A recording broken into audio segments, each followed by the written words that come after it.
Bueno, pues bienvenidos a esta segunda sesión de la institución de la familia. ¿Mm? En la sesión anterior estuvimos haciendo un análisis de cómo es que el hombre fue creado a su imagen y semejanza. Y dijimos algunas cosas interesantes y en algunos momentos un poco polémicas para algunos, o sea, un poco así que se presta a discusión, sobre todo en la cuestión de los teólogos. Les hago también una observación. Nosotros no somos muy dados a la teología, pero es inevitable porque hay diferentes tipos de teologías, diferentes tipos. La teología que nosotros enseñamos es la más simple, pero también a la vez la más compleja. Procuramos hacerla sencilla, pero merece que demos una explicación a veces amplia de por qué decimos lo que estamos diciendo. ¿Mm? Y a veces sí hay que dar un poco más de explicaciones, hay que dar un poco más de argumentos hasta que se aclare bien cualquier punto que toquemos. Entonces, lo ideal para nosotros es que se entienda bien la, las explicaciones, las observaciones, ¿ok? Entonces, va a ser en la vida diaria. ¿Por qué? Porque su graduación va a ser su propia vida. ¿Ok? Sí, damos una certificación, sí la damos. Y sí, tiene validez. Está validada esta certificación en la República Mexicana porque hay en una fundación que está ahí en México. Ahí sí existe digamos, tipo de estudios académicos, ciencias de la familia. En Argentina no la hay. Hay una que se parece, pero es más psicología. Nosotros no enseñamos psicología ni teología al 100%. Es una situación muy particular, ustedes se van a ir dando cuenta cuando vayamos avanzando en estos cursos. Em, por cuanto aquí no existe esta disciplina académica o carrera, si quieren, o tecnicatura, que está un poco más arriba que tecnicatura, una diplomatura puede ser, no la hay quien nos pueda certificar en Argentina. Pero logramos que en México, que sí hay la carrera, por varias universidades sí tengamos reconocimiento y sí está reconocida. Entonces, al que termine todos los módulos, que son 9 módulos, le damos su certificación, donde vemos que esté todo bien actualizado, asistencias, si hubo alguna tarea, un deber que se dejó, también la cuestión administrativa si está bien cumple con todos esos requisitos, con mucho gusto los certificamos. ¿Ok? Que bueno, a algunos les sirve para algo. Tenemos exalumnos que han podido entrar a trabajar en instituciones donde tiene que ver mucho, sobre todo las que ven trabajo social, cosas de ese tipo, y con eso han podido ingresar, ¿sí? Por esa, o a veces en la vida congregacional. La mayoría es porque tiene interés para aplicarlo en su propia familia. Y eso también es muy bueno. Nunca es tarde, nunca es tarde. Ya sea con su cónyuge, con sus hijos, con sus parientes, familiares, amigos, congregacionalmente también. También eso es importante. Bueno, muy bien.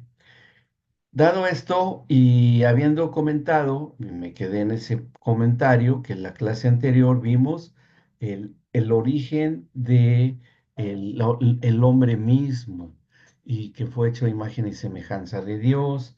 Espiritualmente hablando, dijimos que el hombre está hecho a la imagen y semejanza, pero puse un ejemplo que me agrada hacerlo, ¿no?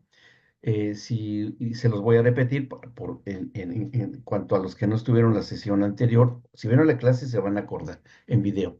Si nosotros nos vemos en un espejo, al que vemos en el espejo somos nosotros, no es otra persona.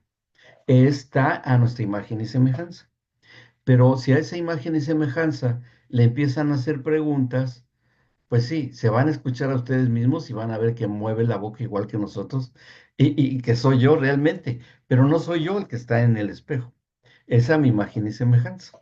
Bien, y hay una voluntad que si yo muevo brazo derecho, la imagen va a levantar el brazo derecho, brazo izquierdo va a levantar el brazo izquierdo. Va a ser exactamente lo que yo hago.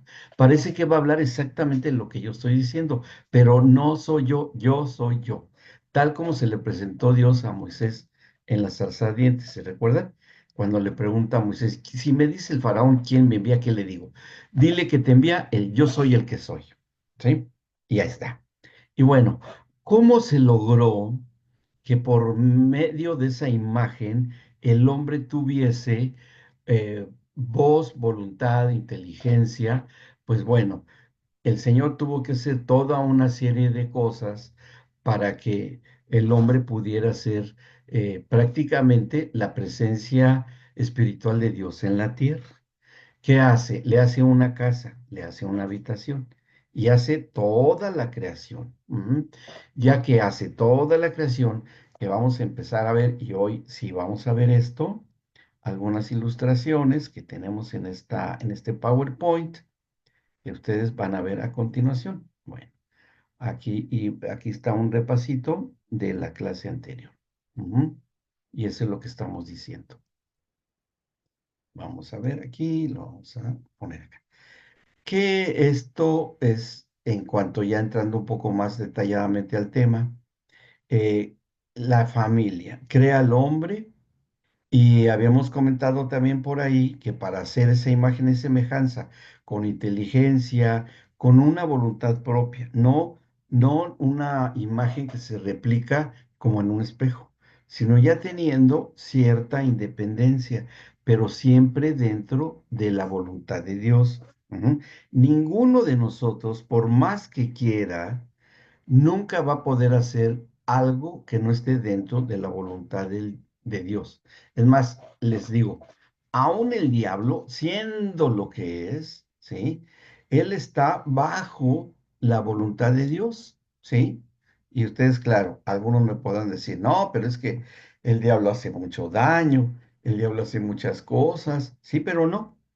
Porque finalmente el Señor ubicó al diablo, y hoy vamos a alcanzar a ver algo de esto, lo puso en un lugar en donde él se pudiese mover con cierta libertad, pero no puede crear otro universo, no pudo hacerse otro Dios, no pudo apropiarse de la creación, no pudo ni ha tirado al hombre del gobierno aquí en la tierra.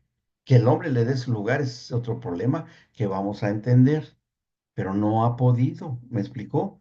¿Sí? Entonces el Señor, que es soberano, no hay nada que escape a su soberana voluntad. Es muy diferente a que dentro de tener una comunión con Él tengamos capacidad de decidir, ¿sí? Bueno, yo voy a hacer esto, voy a hacer el otro, y respaldado por Dios cuando hacemos conforme a sus mandamientos, sí se hacen las cosas que le pedimos en oración. O el Señor nos envía la respuesta cuando tenemos comunión con Él, a veces sin que ni que le estemos pidiendo algo y hace las cosas el Señor. Bien. Entonces, todo eso es importante que nosotros lo tengamos muy presente. Ujú. Vamos a ir aprendiendo, pero con el enfoque hacia la familia, cómo nosotros vamos haciendo la voluntad de Dios en nuestro tema que nos ocupa, que es la familia. Ujú. Y vamos a ver muchísimas cosas que ahí sé que va a ser de bendición para todos ustedes. Bien, ahora. Una vez que el Señor empieza a crear el hombre, Él tiene un propósito de no crear solamente al hombre solo, solamente a Él solo. No. ¿Por qué no hizo al hombre solo? Para que fuera el rey de la creación. Si estoy diciendo que Él iba a ser el hombre ya con voluntad, inteligencia, teniendo espíritu, fuera como si estuviera Dios en la tierra. ¿Por qué no hizo eso? A ver. A ver, ¿quién me puede dar una idea de eso? A ver, ¿quién puede decirme algo? Mm, ¿Quién pueda decirme? Oh, bueno, yo pienso esto. De mí. No te la pregunta. Sí, va la pregunta de nuevo. ¿Sí? ¿Por qué hubo necesidad para, con Dios en su corazón, que no estuviera el hombre solo? en la tierra, sino que le ha formado una compañera, que después lo vamos a entender mejor. ¿Por qué no dejó al hombre solo como el rey de la creación? ¿Eh? Sí está dicho en el video que les envié. ¿Mm? Es buena pregunta. Uy, ya empezamos con las preguntas difíciles. Wow. Pero por ahí llegó mi esposa y ya les puede contestar todo. Ay, no, dice que ya se va, dice que no se anima. Ay, cuando esté ella le toque, pregúntenle ella todo lo que quieran. ¿Por qué? A ver, ¿por qué? Porque mis alumnos que ya han pasado cursos, creo que puedan tener una respuesta. Ujú. 3 segundos y les contesto. Bueno, les voy a contestar. Porque, ven, a ver, ¿qué hice? Esa, una atrevida. Eso me gusta. Tú, Yo sube leí, tu, a ver, yo sí. leí en el manual que Dios vivía en una eterna soledad. Eso. 10 de calificación para Gise esta tarde. Hasta ahí, hasta ahí. Claro. Puro 10 dice, sí. Claro, sí, miren, claro que sí, porque Dios es el único Dios verdadero. ¿Sí? ¿Ok? ¿Estamos de acuerdo con eso? Eso dice la Escritura. Por ser el único Dios verdadero, uno de los precios que tú ha tenido que pagar Dios es que es un Dios que ha vivido en una eterna soledad. No hay otro Dios. Ahora, su esencia de Él es que Él es un Dios que es amor. ¿Y cómo un Dios que es amor va a saber si amado? Si Él puede amar, pero no sabe si Él es amado.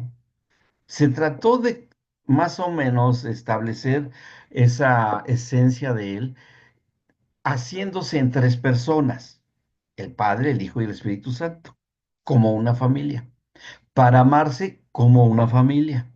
El Hijo amando al Padre, el Padre amando al Hijo, el Hijo y el Padre amando al Espíritu Santo, como si fuese una compañía más, no género, pero sí una tercera compañía juntamente, como una familia, papá, mamá y un hijo. ¿Sí? Por algo es Padre, y lo dijimos. ¿Cuántas veces encontramos la palabra Padre en el Nuevo Testamento? Infinidad de veces, muchas veces, pero en el Antiguo solo 4 veces. Solo 4 veces, ¿sí? ¿Qué marcó la diferencia? Que entonces el Padre, para ser correspondido en su esencia, que Él es amor, crea al hombre con libre voluntad, libre albedrío, para que amara al Padre Celestial, ¿sí? Pero no era suficiente. El hombre tenía que corresponder a conocer y experimentar el amor en su totalidad, en cuerpo, alma y espíritu, que el hombre sí le fue dado cuerpo, tenía un alma, una inteligencia, una voluntad, las emociones y otros órganos del alma, y un cuerpo físico, ¿sí? Espiritual, mi cuerpo. Así es que para que el hombre experimentara en su persona el amor, él iba y utiliza hasta hoy esos tres elementos de los que estamos formados, cuerpo, alma y espíritu, para amar al Señor con todas las fuerzas de tu ser, en alma y en espíritu, con todas las fuerzas, tu inteligencia, tu razonamiento, etcétera, etcétera. Y amarás a tu prójimo, que puede ser el cónyuge, puede ser los hijos, el prójimo que esté próximo a ti y a todo el que esté cerca de ti, como a ti mismo. Nuestro reconocimiento que somos creación de Dios. Así, si el hombre tuviera a quien amar en cuerpo, alma, espíritu, alguien que fuera y que estuviera junto a él sabría experimentar y proporcionar amor. ¿Ok? Eso iba a ser más fácil para el hombre y ahora sería con su mujer amar a Dios. Aprendiéndose a amar, el hombre amaría a Dios. ¿Ok? Aprendiendo a amar a su familia, el hombre y su familia aprendería a amar a la familia de Dios. ¿Creen que esto es importante o no es importante? Yo digo, es muy importante, ¿verdad? Que si tenemos esta capacidad y habilidad de distinguir el ámbito espiritual, entenderemos por qué el Padre es Padre, el Hijo es Hijo y el Espíritu es Espíritu. Ujú. Cada uno tiene su personalidad propia. Por ahí les expliqué. El Padre es el especialista en las cuestiones de nuestro espíritu, porque Dios es espíritu. El Hijo es especialista en nuestro cuerpo porque Él está hecho, o Jesús fue a imagen y semejanza de carne y sangre, como nosotros. Él vivió todo, todo tuvo en su persona como nosotros. Y el Espíritu Santo es el especialista en nuestra alma, en nuestras inteligencias, en nuestras capacidades. Por eso están dados los dones del Espíritu Santo, que todos los dones del Espíritu Santo son conductas, ¿sí? Que de ahí salen las doctrinas, pero la doctrina es el producto final de la conducta santificada que tenemos. Eso es una doctrina. Ujú. Y el fruto del Espíritu es una cuestión de conducta santificada, el afecto, la bondad, la benignidad, la fidelidad, etcétera, etcétera, fruto del Espíritu. Y también por medio y del Espíritu están los dones del Espíritu Santo. ¿Ok? Bueno, pero ese es otro tema que tal vez toquemos en otra ocasión. ¿Vamos bien hasta acá? ¿Todo claro? ¿Se ha entendido? ¿Alguna preguntita? Seguimos adelante. Bueno, como decía Gise, todos tienen ya su manual de esta materia. A ver, levante el que no tiene su manual. Levante quien no tiene su manual. A ver si todos lo tienen. Creo que sí. Bien, perfecto. Ahí hemos dicho que pueden ver en su manual de lo que vamos hablando, no estamos 100% apegados al manual, o sea, leer línea por línea, sino que está una parte textual para repaso, alguna que otra cosita diferente, pero la clase es lo que enriquece el manual. Es no el manual enriquece la clase, es al revés. La clase enriquece al manual, ¿ok? Entonces, pues pueden consultar el manual, ahí ustedes se van a ir dando cuenta y eso va a ser bueno. Ok, ahora seguimos entonces con esto, si no hay dudas. Eh, esta Buenas tardes, capacidad, Doc. ¿Cómo están? Buenas oh, tardes buenas a tardes, todos. buenas tardes, ¿Cómo buenas están? tardes, buenas tardes. Esta capacidad de amor del hombre que le fue dada por Dios, de un Dios que es amor, iba a hacer que el hombre tuviera a alguien a quien amar, ¿sí? Como les dije, aprendiendo a amar, aprendería a amar a Dios también.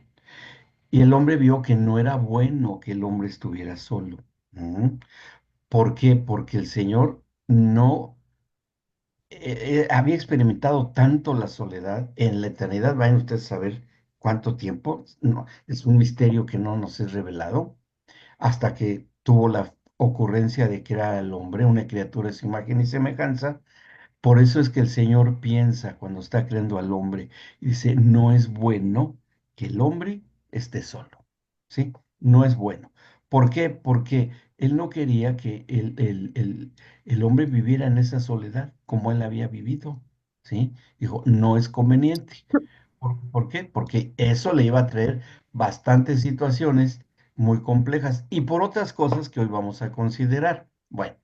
Entre lo que dijimos también fue que Él es el Padre de los espíritus y de ahí proviene nuestro propio espíritu, ¿sí? Pero acuérdense que dijimos, y grábenselo bien, porque esto ha sido un tema de mucha polémica en el cuerpo de Cristo a través de mucho tiempo, eh, de la preexistencia de nosotros mismos. La preexistencia de Cristo está fuera de toda duda porque él se lo aclaró muy bien en el Evangelio según San Juan, capítulo 5 y capítulo 8 de la preexistencia de él. Antes que Abraham fuese, yo soy, ¿sí? Y hasta se identifica con el yo soy del Dios que se le apareció a Moisés en la zarza ardiente, a una identidad entre los dos. Pero el hombre eh, antes de que fuese creado, como todos nosotros, el espíritu que tenemos es eterno, ¿sí? No es una construcción de la mente, mucho cuidado, porque eso es filosofía humana. No estoy diciendo que esté mal, pero si se confunde con el aspecto de lo espiritual, estamos equivocados, ¿ok? Nosotros tuvimos una preexistencia en el Espíritu de Dios, pero no individualizado, no con personalidad única, no como personas que somos, ¿sí? Yo me llamo así, ustedes se llaman como están, y ya tienen una personalidad, tienen un cuerpo, pero el Espíritu proviene de Dios que nos lo dio. Cuando somos engendrados en el vientre de nuestra madre, el Señor sopla espíritu de vida en nosotros y ya tenemos alma, cuerpo y esa parte de espíritu no individualizada en el Espíritu de Dios adquiere también una persona, digamos, una individualidad sería lo correcto y ya estamos listos para que todo lo que es espiritual, todo lo que experimentamos como alma, el amor a la familia, el amor a los hijos, el amor a la familia extendida, el amor a nuestro prójimo, y etcétera, etcétera, tengamos esa capacidad, ¿sí? No hay pretexto en ningún ser humano de que tenga un gran resentimiento porque ha sido rechazado o rechazada, hasta por su propia madre, ¿no? El salmista dice, aunque mi padre y mi madre me dejare, Señor, tú nunca me vas a abandonar, tú siempre vas a estar conmigo. Y eso es así. Ahí a veces andamos en caminos de muerte porque nos salimos como el hijo pródigo, pero el Señor siempre nos está esperando. ¿Hay fidelidad permanente del Señor para con nosotros, sus hijos? Sí, siempre va a estar esa fidelidad. ¿Ok? Bien, ahora, el Hijo vive en el ámbito terrenal y Él fue hecho también a la imagen de carne y sangre. Hijo con mayúscula. Dense cuenta, aquí lo estamos especificando el Hijo con mayúscula. Por lo que yo decía ya, porque el Señor Jesús fue hecho a imagen y semejanza del hombre, del ser humano, porque Él ya existía desde antes como el verbo no encarnado. ¿Se acuerdan lo que dice en Juan, capítulo 1 de los Evangelios? Él era el verbo no encarnado, pero cuando se vacía en forma de hombre, que vamos a explicar perfectamente eso que tiene mucho que ver con la genética, ¿sí?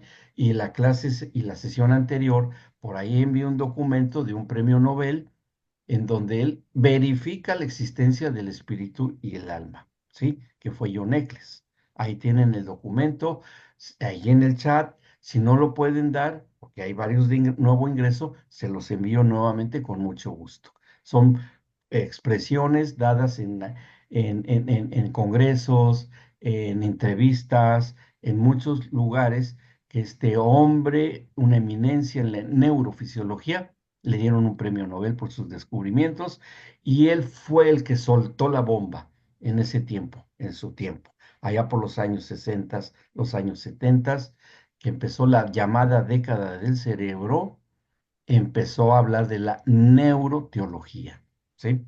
Que usamos, rescatamos muchos postulados, teorías, descubrimientos científicos, no para que la ciencia nos haga creer en Dios, no, no nos equivoquemos, sino que hagamos nosotros, ustedes junto conmigo, que la ciencia verifique y se rinda y se arrodille de que piense y diga, sí, Dios es primero y somos producto de Él.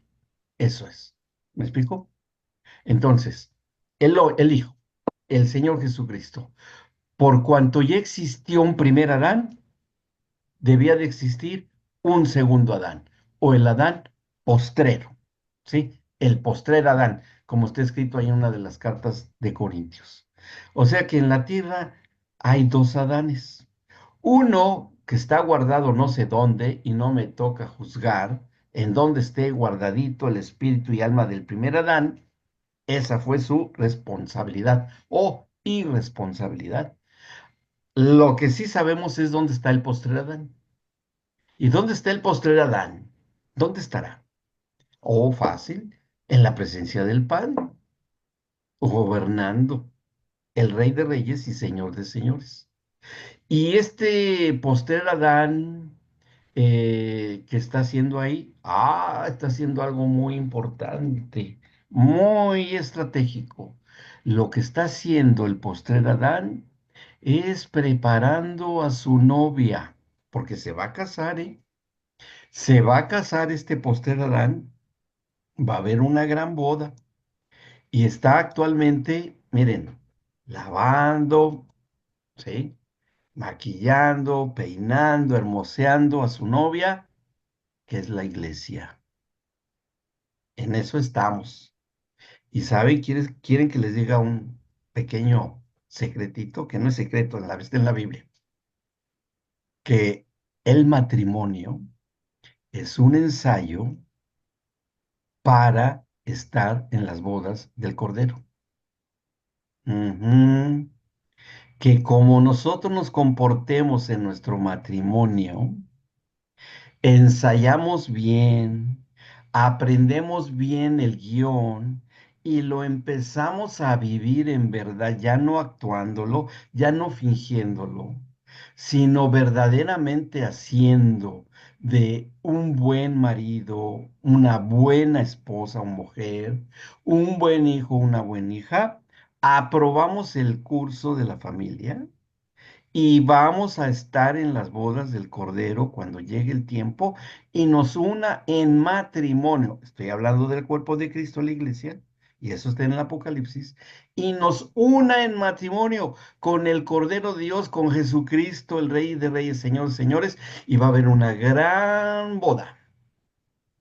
Y ahí yo creo que todos los que estamos acá queremos estar allí. Yo creo que sí. Yo no me quiero perder ese lugar. ¿M?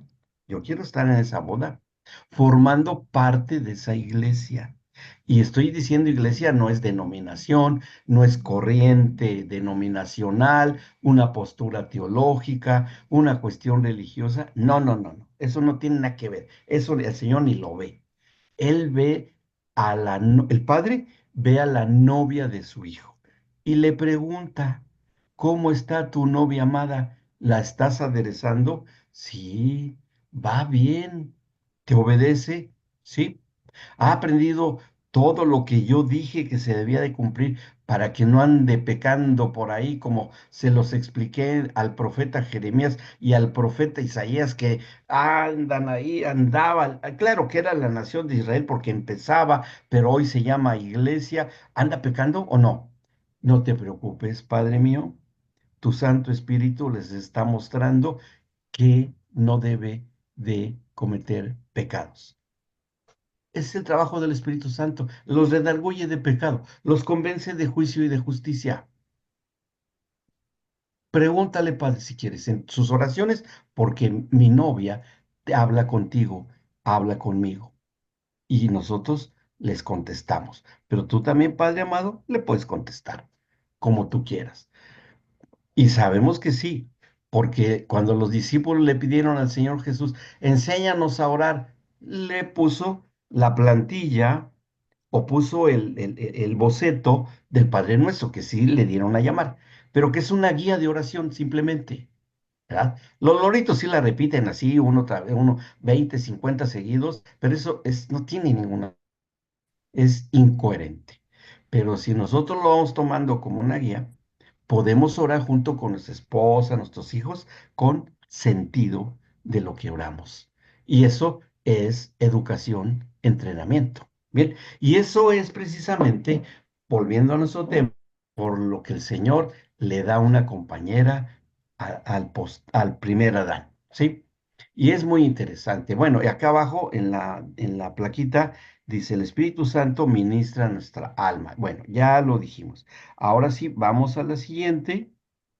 Y bueno, ahí, ¿qué es lo que nos dice o qué hay en esta? otra plaquita, ya en el huerto del Edén. Vamos a hacer un viaje en el tiempo, ¿sí? Y en este viaje en el tiempo nos vamos a trasladar al paraíso. Ahí atrás se alcanza a ver una figurita, supuestamente, ¿verdad? Del paraíso. Ujú. Bien. O el huerto del Edén. O el jardín del Edén. Bueno, ¿qué fue? A ver, el ladrón en la cruz le dijo al Señor Jesús, Señor, no te olvides de mí cuando estés en el paraíso. Y el Señor le dijo, hoy vas a estar conmigo en el paraíso. Pero también habla del huerto del Edén. Y por ahí encontramos el jardín del Edén también. Bueno, ¿qué fue entonces? ¿Cómo estaba? ¿Qué fue eso? A ver, ¿quién tiene curiosidad o se ha hecho esta pregunta que a veces parece que yo me pregunto a mí mismo, pero no importa, me ayudaría mucho que si alguien me dijera, pues yo creo que esto es así. Yo creo que esto, por esto existe. ¿Mm? ¿Hay diferencia? Es más, los voy a meter en más problema, ¿eh? Los voy a meter en más problemas. No solamente está el jardín del Edén, no solamente está el huerto del Edén, no solamente está el paraíso, también está el campo y también está la tierra. Ah, cuántas cosas. Pero cada una de ellas tiene una razón de por qué así se le denomina. Pero podemos decirla de alguna manera generalizada. Toda la creación fue preparada para esto, para la habitación del hombre. Por causa del hombre fue hecho toda la tierra, ¿sí? Para hacerle casa, para hacerle casa a el hombre, ¿sí? Y conforme, y esto, si vamos al capítulo 1 del Génesis y vamos a ver la versión original, ahora se las explico para que quede claro con ustedes. 1:1 del Génesis, preparando esta habitación. Dice, todos conocemos esta cita, en el principio creó Dios los cielos y la tierra. Ay, aquí empieza lo bueno, aquí empieza lo emocionante. ¿Cuál es este principio? ¿Cuál es este principio? En esta escuela nos metemos en muchas disertaciones, ¿sí? En muchas explicaciones y a veces en un poco laberínticas las situaciones. Vean, no, lo van a entender bien cuando habla aquí en el principio. Y para encontrar otro principio, aquí lo vamos a encontrar precisamente en el Apocalipsis, en donde vamos a encontrar este principio. En el capítulo 1 del libro del Apocalipsis, nos habla de quién es el principio, ¿sí? Dice el capítulo 1, versículo 8, yo soy el alfa y el omega, principio y fin, dice el Señor, el que es y que era y que ha de venir, el Todopoderoso. Entonces, ¿quién es este principio? En el principio, por lo que acabamos de leer. A ver, ¿quién comprendió esto que le estoy diciendo? Y me puede decir, ah, ya entiendo. ¿Quién es el principio que está escrito en el Génesis? ¿Quién será? El Señor, ¿Cuál Señor, Miguelito? eh, bueno, por lo que dices Jesús o Sí, Jesucristo o sí, el Verbo, eh, sí. sí, Es el mismísimo Señor Jesucristo, porque por medio de Él, en Él y con Él, y por medio de Él se hicieron todas las cosas. Entonces, ¿quién hizo la creación? Que del Padre Celestial surge la creatividad, porque Él es creador de todo, creador. Pero el que ejecutó la acción de hacer las cosas fue el mismo Señor Jesucristo en su preexistencia.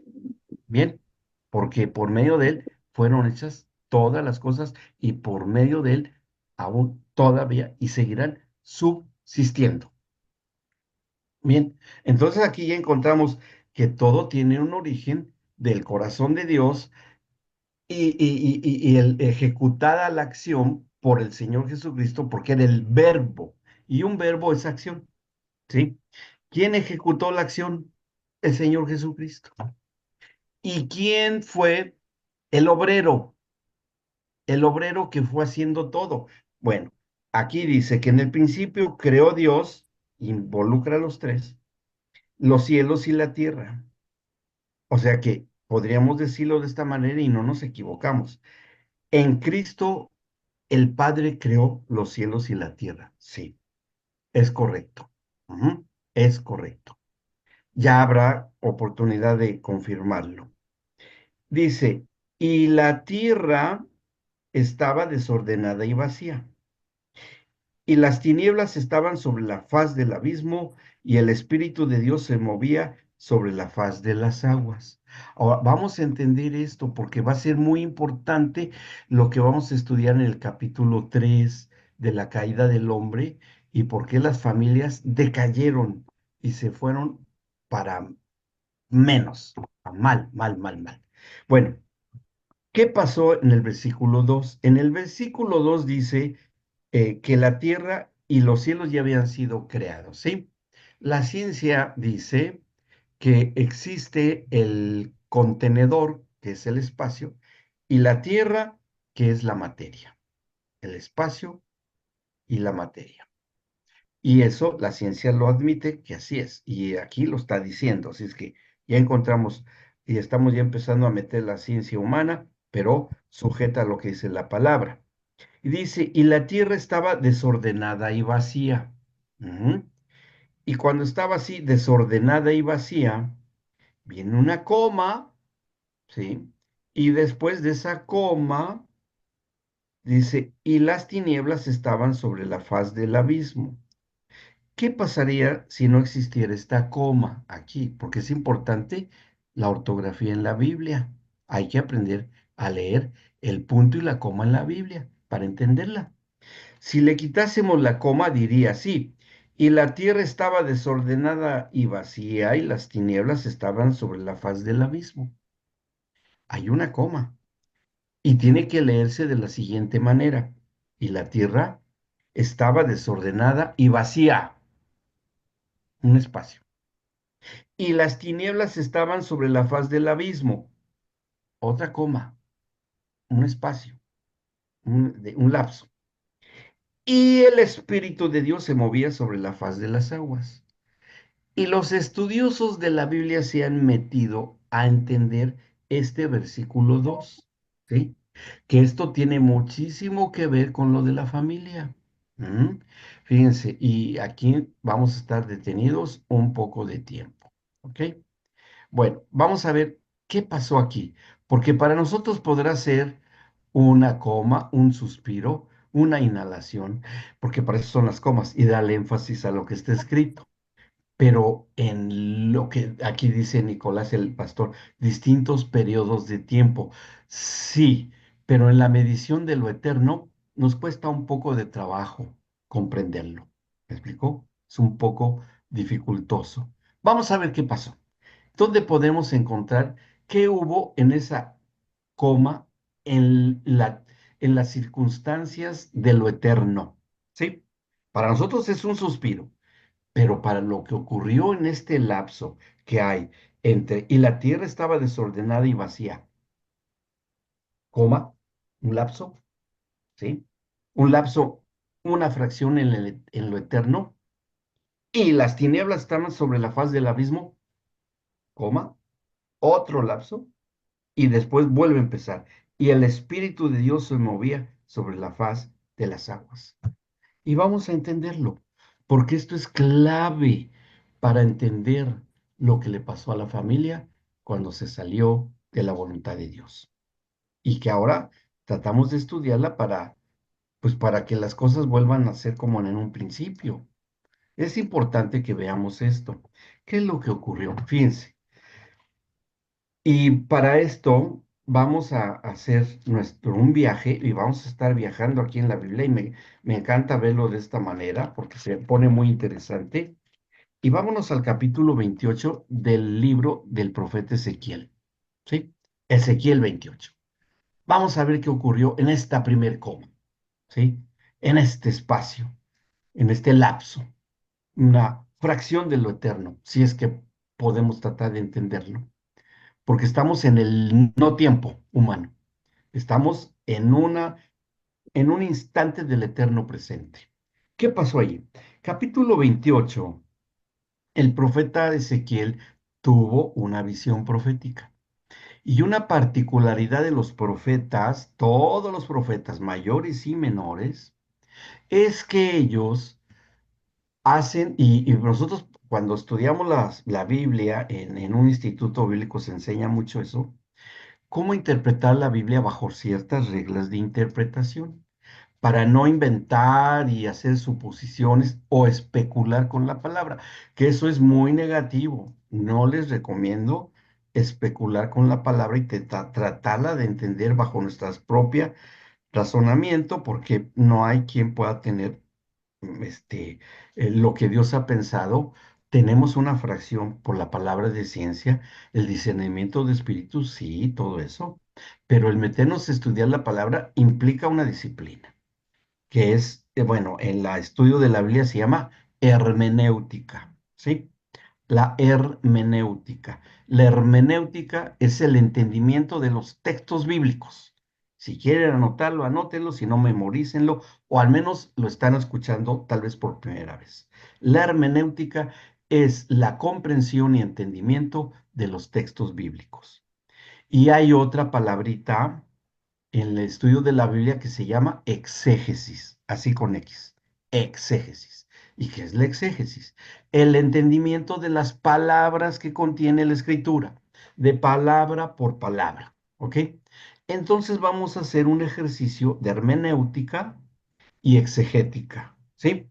Más hermenéutica, porque vamos a vincular, a relacionar lo que está acá escrito en este libro de Ezequiel con lo que está en el Génesis. Bien, estamos partiendo del Génesis. ¿Para qué? Para saber lo que pasó con el primer matrimonio en la tierra, que es la base de esta disciplina de ciencias de la familia a la luz de la Biblia. ¿Ok? ¿Qué regla hermenéutica vamos a aplicar? Algo que se llama la interpretación la doble interpretación. Tiene varios nombres, pero tiene esto, dos interpretaciones simultáneas.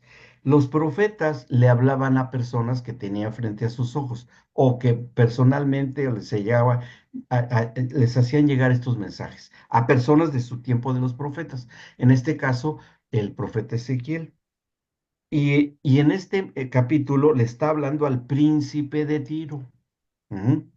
Se lo está diciendo una persona, pero lo que vamos a encontrar a continuación es que si bien se lo dijo al príncipe de Tiro, que vivía en el tiempo del profeta Ezequiel, realmente no se lo estaba diciendo al príncipe de Tiro por algo que vamos a encontrar. Se lo estaba diciendo a otro personaje que estaba detrás del príncipe de Tiro, ¿sí? Es como ver a dos personas, miren, se los voy a dar con este ejemplo, ¿sí?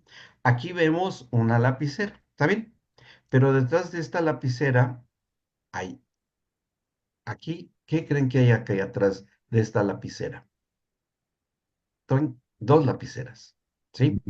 Entonces el profeta se lo dijo a esta, al príncipe de Tiro, pero en realidad estaba denunciando el profeta que había otra persona más. ¿Y quién era esa otra persona? Bueno, esa otra persona que estaba detrás del príncipe de Tiro era Lucifer, cuando él denuncia su rebelión. Si ustedes siempre se han tratado de preguntar el origen de la serpiente antigua, del diablo, de Satanás, de los espíritus, a esta es el origen de la maldad. Y vean que vamos a encontrar cosas tan interesantes que sí nos dejan dando la cabeza vueltas un rato, ¿sí? Pero es para entender esto.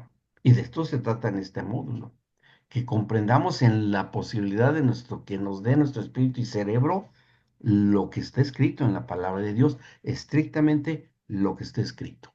¿Vamos bien hasta acá? ¿Sí? ¿Alguna pregunta hasta acá? Ya se entendió que es esta regla de la doble interpretación, ¿ok? Que aunque le esté hablando al príncipe de Tiro, pero está hablando de otra persona más. Vamos a verificar esto, a ver si es cierto o es algo que se me ocurrió hoy. No, vamos a verificarlo. Vino a mí palabra del Señor diciendo, versículo 1, Hijo de hombre, di al príncipe de Tiro. Está hablando el Señor con el profeta. El profeta tuvo que anotar esto, qué sé yo. Yo creo que sí lo tuvo que escribir para que nos quedara a nosotros por escrito, ¿sí? Por cuanto se enalteció tu corazón, ¿sí? Y enaltecer el corazón, exégesis, es poner muy en alto tu espíritu, igual de alto que Dios, ¿sí? Se enalteció, porque enaltecer y altar tienen el mismo origen en su concepto. Ujú. O sea, te pusiste en un altar donde solo está Dios. Eso es lo que significa. Se enalteció tu corazón y dijiste, y vean que es así, yo soy un Dios. Ah, mira, qué interesante. Si el Señor en la zarza ardiente se presenta con Moisés y le dice, yo soy el que soy, y aquí este príncipe de Tiro, que vamos a descubrir quién es el otro que está atrás, le dice, yo soy un Dios, pero Dios con D minúscula. Atención, es muy, muy importante la ortografía en la escritura, para no confundirnos. Y está D con D minúscula. Si ustedes buscan Dios en otros lados, lo van a encontrar con Dios mayúscula, con D mayúscula o D grande. Ese es el Señor eterno, Jehová, Yahweh, como quieran llamarle. Pero cuando está con D minúscula, es un Dios falso o un ídolo. ¿Estamos de acuerdo? No se les olvide porque vamos a estar cada rato haciendo referencia de esta distinción. Y espero que no la olviden. Bueno, dice, esto dijo este personaje, yo soy un Dios.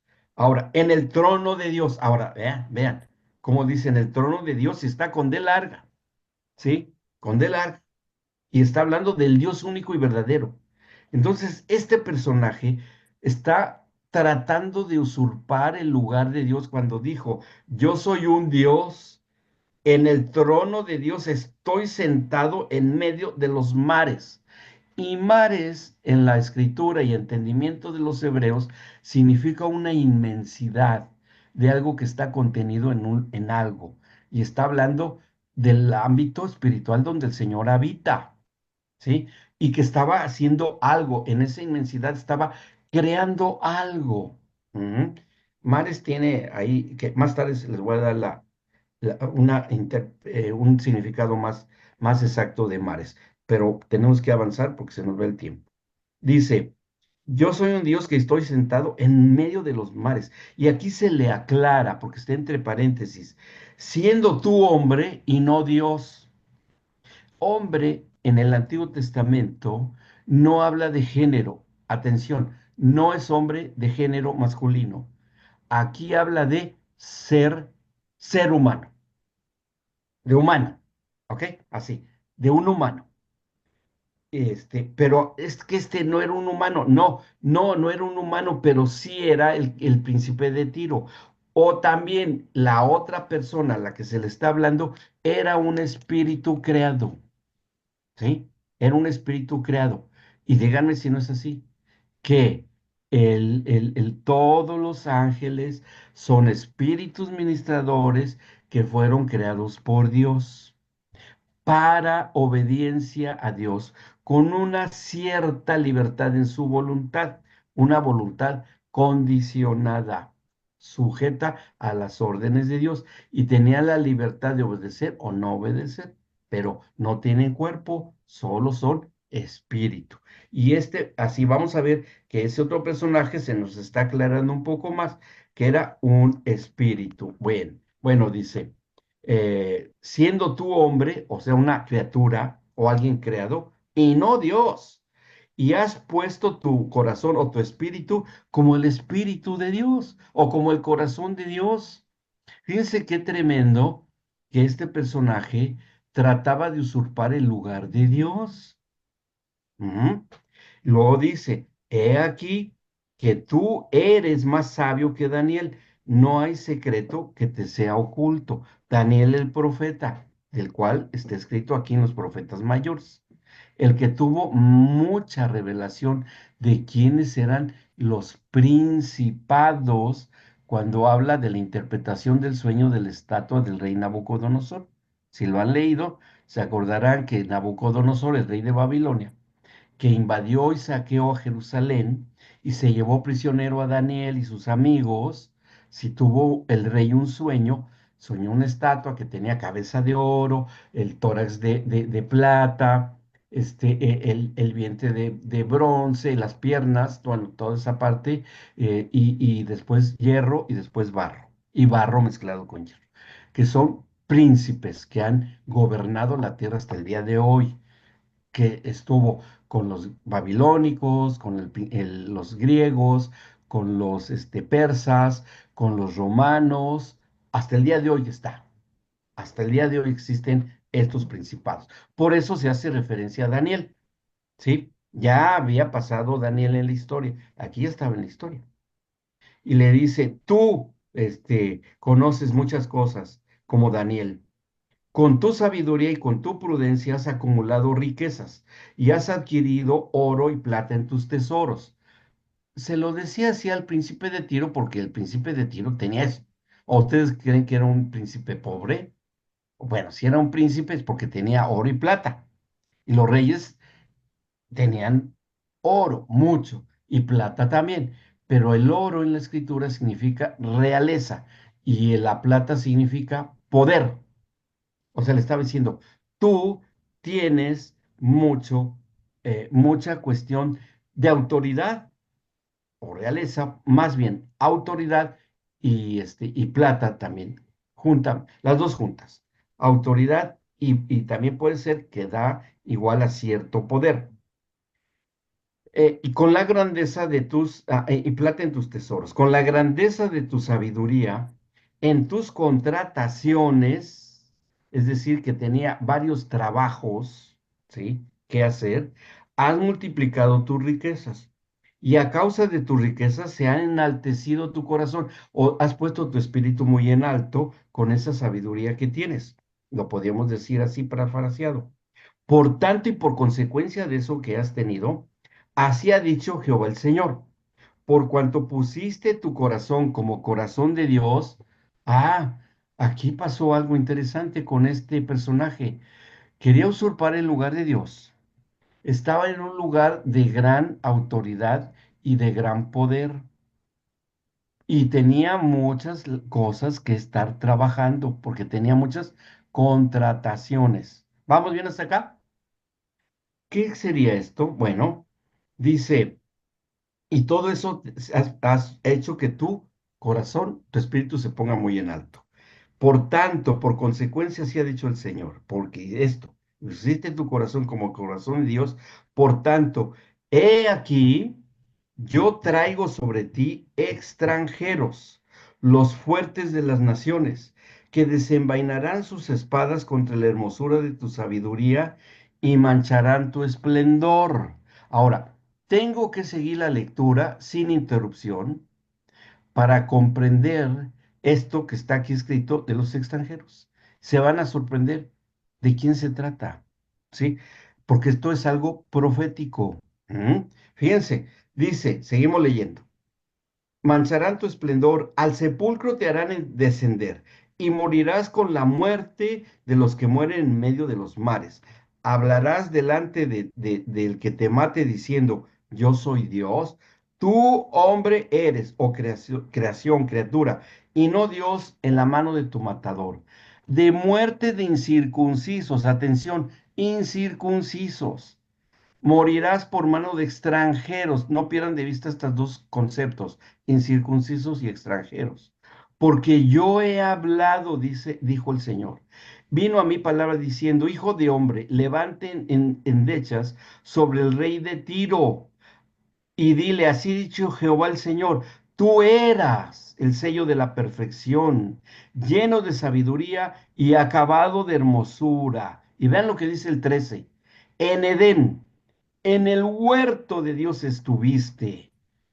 ¿Cómo? El rey de Tiro, el príncipe de Tiro, estuvo en el Edén. Entonces, aquí parece que hay un error, ¿o no? No, es que el personaje que les puse aquí está, aquí está el príncipe de Tiro, pero detrás está el que estaba en el Edén. ¿Y quién era ese que estuvo en el Edén? La serpiente antigua, Satanás. ¿Ok?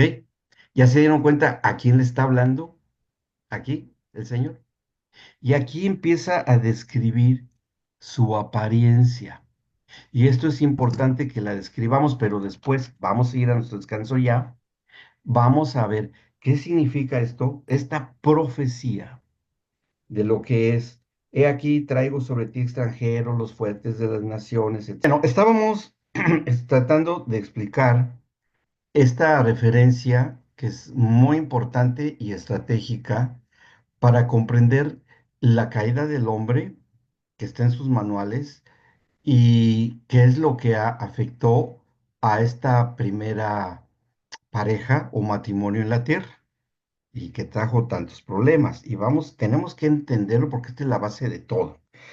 Y nos habíamos quedado en explicar a partir del versículo 7, 28:7 de Ezequiel, a qué se refiere cuando dice, por tanto, he aquí yo traigo sobre ti extranjeros. Bueno, ¿en qué momento? Porque si dice aquí que en Edén, en el 13 habíamos dicho, en el huerto de Dios estuviste, quiere decir que esto ya ocurrió, porque dice, en Edén estuviste.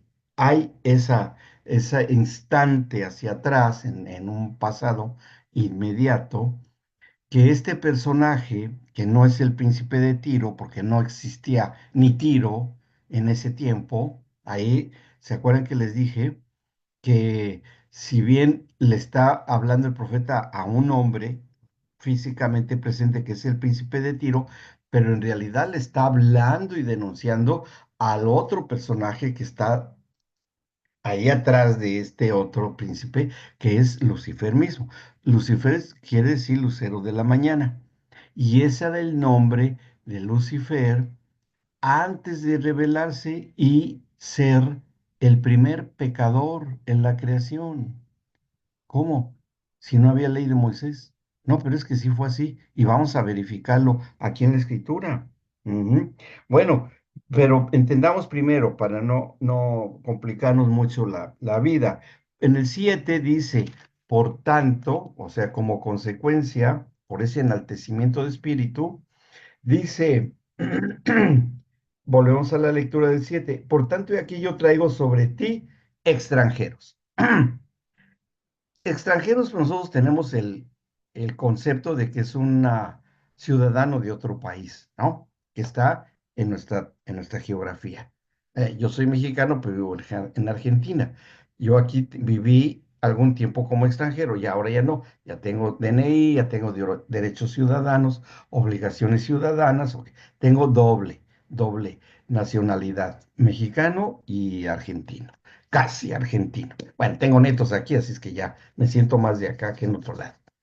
Eh, entonces, la palabra extranjero en el hebreo tiene otro concepto más interesante, porque significa en la interpretación del idioma hebreo en que se originó, en que se escribió el original, es los que vienen o vuelven del otro lado. Así, eso significa. Los que vuelven o vienen del otro lado. Ujú. ¿Cuál sería? ¿Cuál otro lado? ¿A qué significa el otro lado? Bueno, es que el otro lado, para este momento que el Señor está haciendo la creación, es donde estaba el trono de Dios. Esa es una. Pero el otro es cuando Él crea el espacio o el cielo y la tierra o la materia. Ese es el otro lado. ¿Me explicó?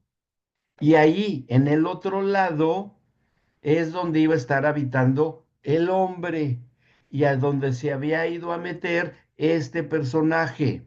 Bien. Entonces, fíjense de lo que está hablando.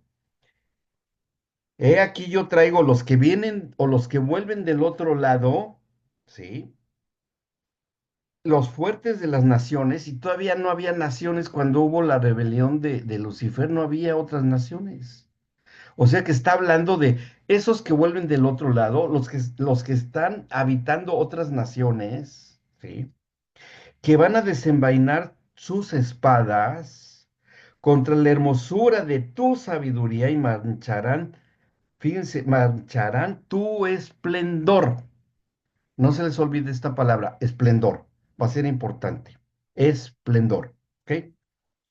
Al sepulcro te harán descender, o sea, a lo profundo, a la tumba puede ser, porque también se puede decir así, o Seol en el griego.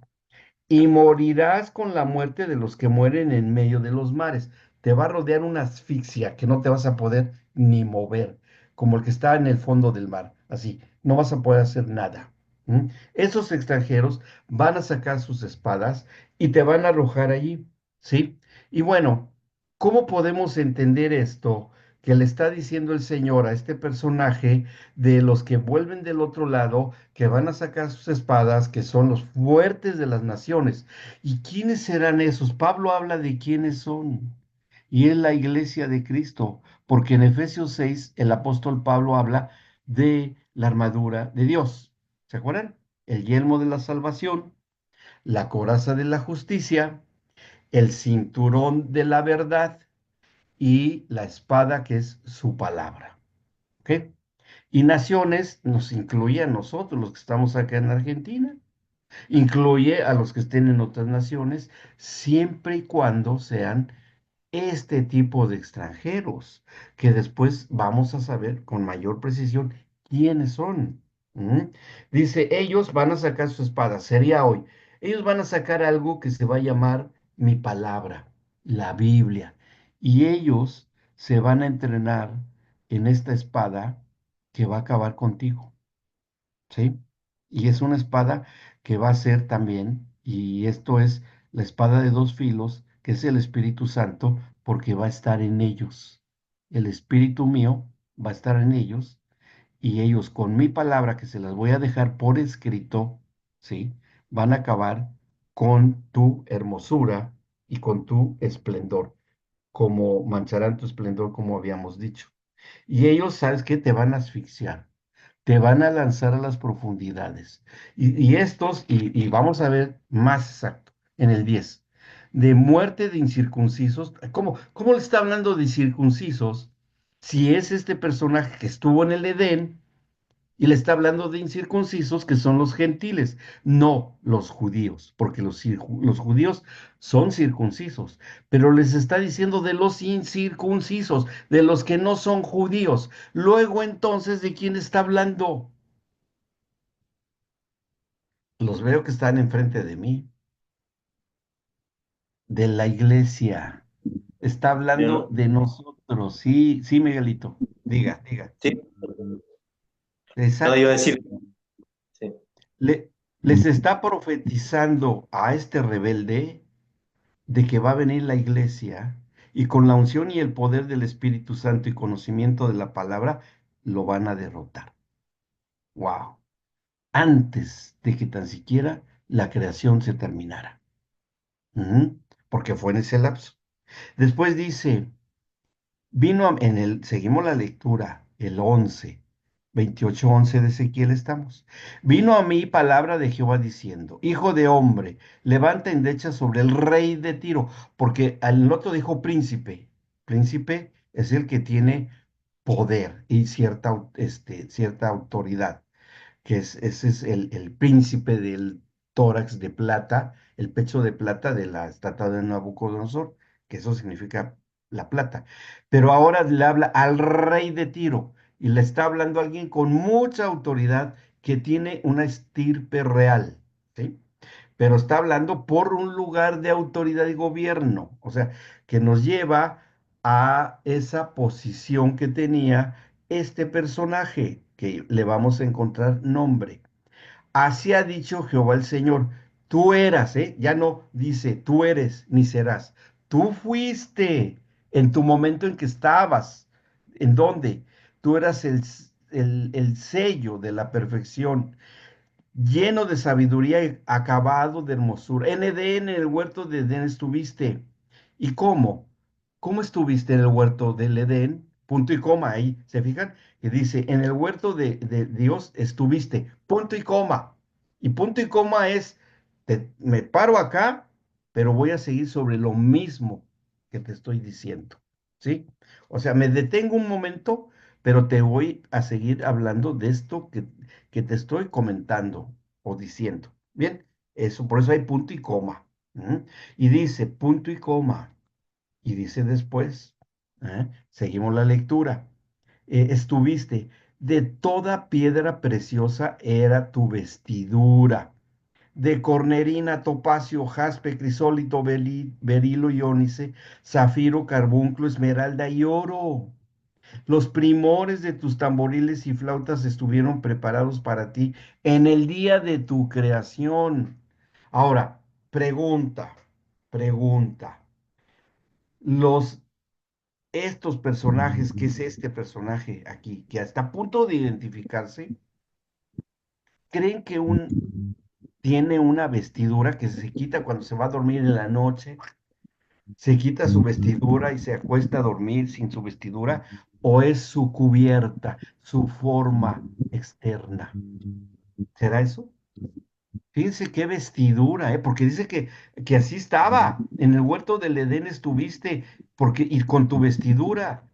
Imaginen ustedes si podemos una vestidura así, en lugar de piel, como nosotros, esta vestidura, todo lleno de piedras preciosas y hermoso, resplandeciente. ¿Cómo sería? Yo creo que alguien digno de estar en el lugar donde estaba, porque me regreso un poco. Cuando nosotros leímos en el versículo 22, dice, yo soy un Dios, en el trono de Dios estoy sentado, ¿sí? ¿Por qué él dijo que estaba sentado en el trono de Dios? Ahí va en el versículo 14 y ahí identificamos de quién se trata. ¿Mm? Porque dice en el versículo 14, tú, así, con un tú gigantesco, un dedo gigante de Dios, tú, así, tú, querubín, grande, protector. Ah, un querubín. O sea, un príncipe de Dios, un personaje como Miguel, como Gabriel, que sostuvieron las batallas contra las huestes de maldad cuando le fueron dadas las profecías a Daniel. Un personaje de ese nivel, un gobernador. ¿Y qué hacía este gobernador? Y aquí la clave de lo que él hacía, entre muchos ministerios que él tenía, es cuando dice al final del 13, los primores de tus tamboriles y flautas estuvieron preparados para el día, para ti, en el día de tu creación. O sea que de ti, querubín, cuando yo te he creado, em, desde el principio que te hice, emanaba de ti ritmo y armonía, tamboriles y flautas. ¿Para qué? Porque él, Lucifer, era el que dirigía la alabanza y la adoración a Dios. Era el que salía de él los cantos de adoración. Era del mismo el que enseñaba y entrenaba a otros ángeles a la adoración a Dios, a que de ellos también surgiera música. ¿Mm? Por ahí, cuando tengamos un tiempito, vamos a ver un video muy interesante del canto de los ángeles. Es un video que se grabó hace muchos años y se oyen coros de ángeles. Está muy bonito esa hallazgo que hubo, ¿no? Lo haremos con el tiempo. Bueno, le dice que se halló y fíjense lo que sigue diciendo, estamos en el 14.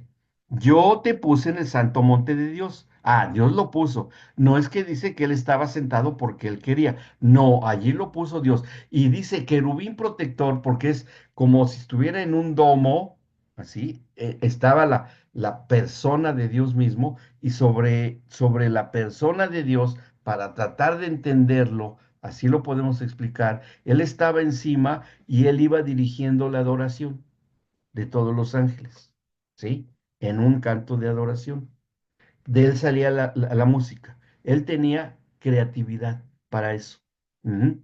Y dice, querubín grande protector, yo te puse sobre el monte de Dios, ahí estuviste, en medio de las piedras de fuego te paseabas, o sea, tenías movimiento en toda la creación, que era su trabajo de él. Dice, perfecto eras en todos tus caminos, desde el día que fuiste creado, hasta que se halló en ti maldad. Ajá, se halló en él maldad. Y fíjense, tiene tres componentes de lo que es la maldad, ¿sí? El primer componente de lo que es la maldad, porque lo entendemos por la conducta de este ser, es primero, de este querubín, primero que se hace rebelde, ¿sí? Se hace rebelde. Segundo concepto que está dentro de lo que es maldad, independiente de Dios, independiente. Y tercero, que hace sus propias leyes. Esos son los tres componentes de lo que es la maldad, ¿sí? Rebelde, independiente y hace sus propios códigos de conducta a conveniencia suya, ¿sí? Eso es maldad. Y eso es lo que se encontró en él. Cuando él empieza a decir, yo también soy Dios y yo estoy sentado en el trono de Dios. ¿Y cómo? Ahí están los tres elementos de lo que es la maldad. Y eso es lo que lo está denunciando el Señor, hasta que se halló en ti maldad. A causa de la multitud de tus contrataciones o de todas tus obligaciones ministeriales, ¿sí? Fuiste lleno de iniquidad y pecaste. Pero todavía ni tan siquiera estaba la creación, porque estamos en el Génesis, en esa coma que hay, que vimos en Génesis 2, ¿se acuerdan? Que hay un lapso, ¿sí? En ese momento ocurrió esto. Todavía no existía ni tan siquiera Adán. No estaban todavía ni, la creación estaba a punto de hacerse. Y ya andaba. Ahora, quiero que tomen en cuenta una cosa aquí, porque parece que hubiese una contradicción. Como estamos hablando de momentos en la eternidad, una observación importante. En el ámbito de la eternidad, todo lo que ocurre en la eternidad ocurre el pasado, el presente y el futuro. Todo ocurre al mismo tiempo, ¿sí? Al mismo tiempo ocurre. No lo podemos comprender, pero así se maneja el tiempo en lo eterno. Y tiempo entre comillas. O sea, que puede estarse hablando de algo pasado, como miren, ¿para qué vamos más allá? Este concepto de lo que es los tiempos, porque el Señor es el Señor de los tiempos y en una escritura dice, yo tengo todos tus tiempos en mi mano. ¿Mm? Hay una escritura que dice eso. Tus tiempos es pasado, presente y futuro. Y cuando el Señor, no lo busquen, yo nada más se los vuelvo a leer porque ya hice lectura de esto, en donde está hablando el Señor Jesucristo, en el capítulo 1 del Génesis, ¿mm? Cuando Él está hablando acerca de quién es Él dice, yo soy el alfa y la omega, principio y fin, dice el Señor, el que es y que era y que ha de venir. Ahí está lo que es el concepto para Dios de lo eterno. Vuelvo a decirlo, el que es y que era y que ha de venir. Tres tiempos al mismo tiempo. Y eso es lo que es eterno. ¿Ok? ¿Vamos bien hasta acá? ¿Sí? Para que lo mediten, lo que lo mediten. Y por eso es que a veces encontramos, por eso hay que leer con mucho cuidado la escritura, que puede estar hablando de un tiempo pasado, pero a la vez puede estar hablando de un tiempo futuro, o puede estar hablando de un tiempo presente. Cuando el Señor Jesucristo les decía a sus discípulos, a los fariseos, he aquí yo les digo, ¿sí? En la escritura está así, pero yo les digo esto, nuevo mandamiento les doy. ¿A qué se remitía el Señor Jesús? A un pasado en el Antiguo Testamento y les estaba diciendo algo en el tiempo futuro y después les habla en el tiempo presente de Él y después habla del tiempo futuro. Amarás en tiempo futuro, amarás al Señor tu Dios, manejando los tres tiempos al mismo tiempo. Aquí en la tierra se manejó así y así lo manejaba el Señor Jesucristo cuando daba sus mandamientos. ¿Sí? Ustedes saben que Moisés dijo, o como en los tiempos de Noé se casaban y se daban casamiento, pero yo les digo que en el cielo se casarán y se darán en casamiento, ¿sí? Manejando los tres tiempos al mismo tiempo. Difícil de entender para nosotros, pero así es como se manejan las cosas en el ámbito espiritual del Señor. ¿Ok? ¿Vamos bien? Que esto entenderlo va a tener mucha importancia para la ministración generacional en las familias. Hoy se los digo, pero se los voy a volver a recordar cuando lleguemos a ese punto. ¿Cómo podemos nosotros, generacionalmente hablando, de todas las cadenas y ataduras que traemos desde nuestros ancestros? Y hay una parte en esta especialidad que hablamos de la liberación de las generaciones. Ujú. Que es muy importante que lo hagamos. Bien, bueno, entonces regresamos a Ezequiel 28. Y ahí estábamos en el 15, hasta que, en el 16, y pecaste. ¿Cuál ley transgredió si todavía no estaba la ley de Moisés?